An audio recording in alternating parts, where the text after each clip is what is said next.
Audio Jungle.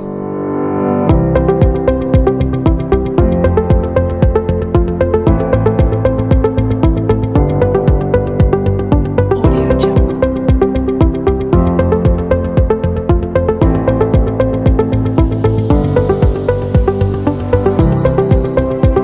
Audio Jungle.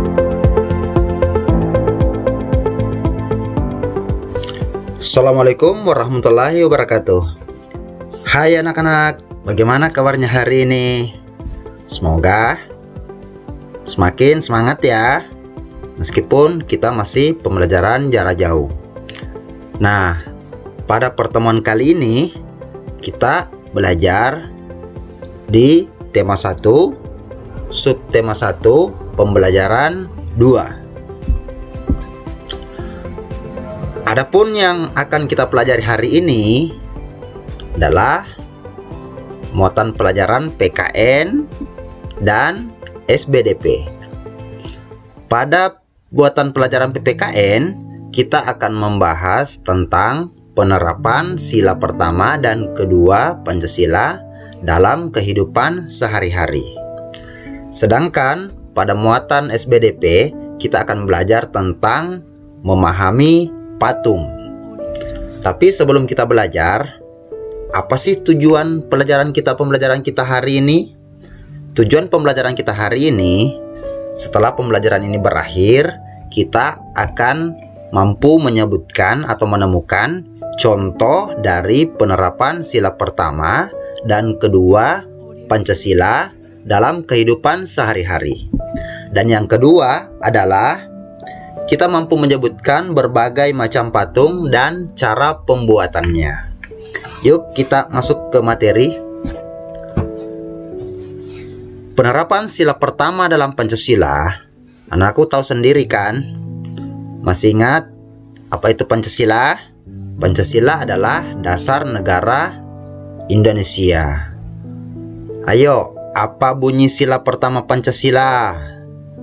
Ya, bunyi sila pertama Pancasila adalah ketuhanan yang Maha Esa. Apa sih makna dari sila pertama Pancasila? Makna dari sila pertama Pancasila adalah bahwa bangsa Indonesia bertakwa kepada Tuhan yang Maha Esa. Terus, apa sih nilai-nilai yang terkandung dalam sila pertama Pancasila? Yuk kita dengar sama-sama. Yang pertama, bertakwa kepada Tuhan yang Maha Esa. Jadi bertakwa kepada Tuhan yang Maha Esa ini termasuk nilai-nilai yang terkandung dalam sila pertama Pancasila. Yang mana sih dikatakan bertakwa kepada Tuhan yang Maha Esa? Bertakwa kepada Tuhan yang Maha Esa artinya melaksanakan segala perintahnya dan menjauhi segala larangannya. Kita pahami bersama anak-anakku sekalian bahwa Indonesia mengakui 6 macam agama. Ayo, ada yang masih ingat? Yang pertama, Islam, Kristen Protestan, Kristen Katolik, Hindu, Buddha, dan Konghucu. Jadi semua agama ini wajib melaksanakan perintahnya dan menjauhi segala larangannya sesuai dengan ajaran agamanya masing-masing. Yang kedua, mensyukuri segala yang ada di alam semesta. Yang ada di alam semesta ini wajib kita syukuri.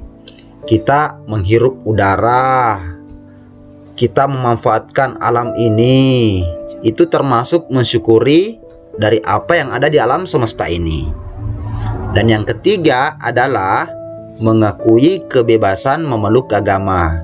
Jadi tidak ada pemeluk agama yang boleh memaksakan keyakinan terhadap pemeluk agama lain. Dan yang keempat adalah menghormati dan saling menjaga kerukunan antar pemeluk agama. Meskipun kita berbeda-beda agama, tapi kita tetap wajib menghargai dan menghormati terhadap pemeluk agama lain.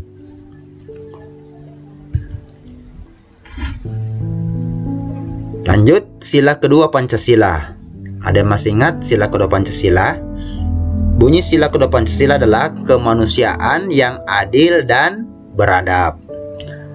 Sila kedua ini mengandung makna bahwa adanya pengakuan terhadap persamaan derajat antara sesama manusia, bahwa setiap warga negara memiliki hak dan kewajiban.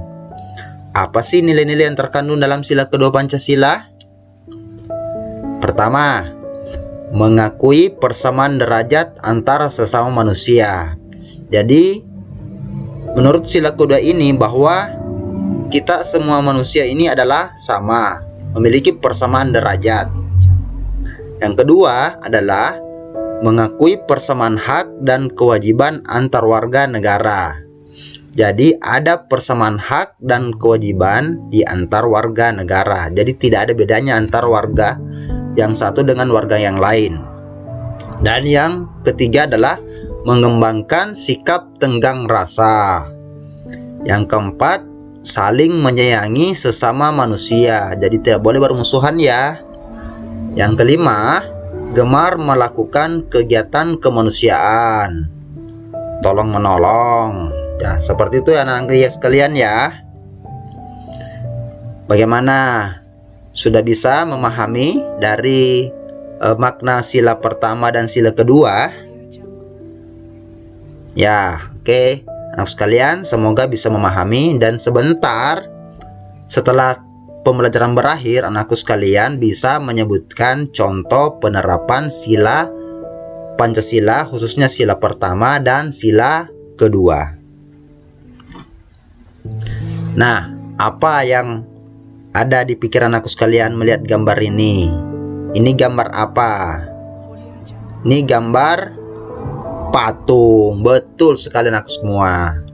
Jadi pada muatan pelajaran SBDP ini kita akan belajar tentang mengenal karya seni patung. Apa sih itu patung? Atau bahkan anakku semua sering membuat mainan patung ya, terbuat dari tanah liat, biasa main di rumah membuat tanah liat, atau dari plastisin. Apa sih patung? Patung adalah karya seni 3 dimensi yang meniru bentuk manusia, hewan, tumbuhan, ataupun benda yang dibuat menggunakan teknik tertentu. Sekarang, untuk apa sih patung itu dibuat? Apakah cuma untuk dilihat toh semata? Atau ada yang lain? Mari kita saksikan sama-sama.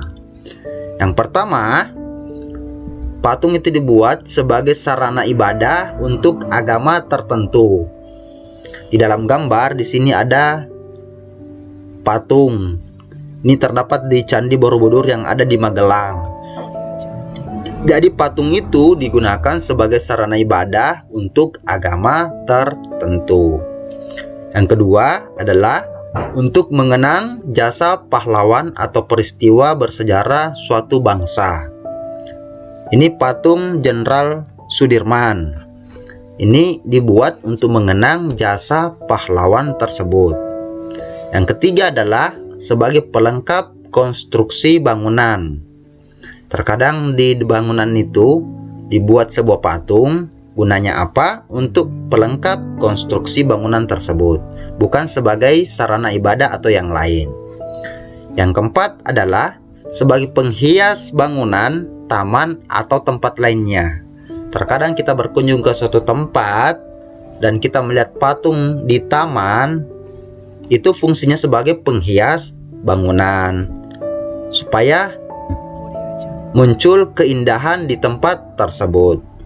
Dan yang terakhir adalah ada patung yang dibuat sengaja untuk dinikmati keindahan bentuknya, seperti pada gambar di bawah ini. Bagaimana sekalian? Jadi saya ingatkan kembali, tugasnya hari ini adalah Anak sekalian nanti menulis di bukunya,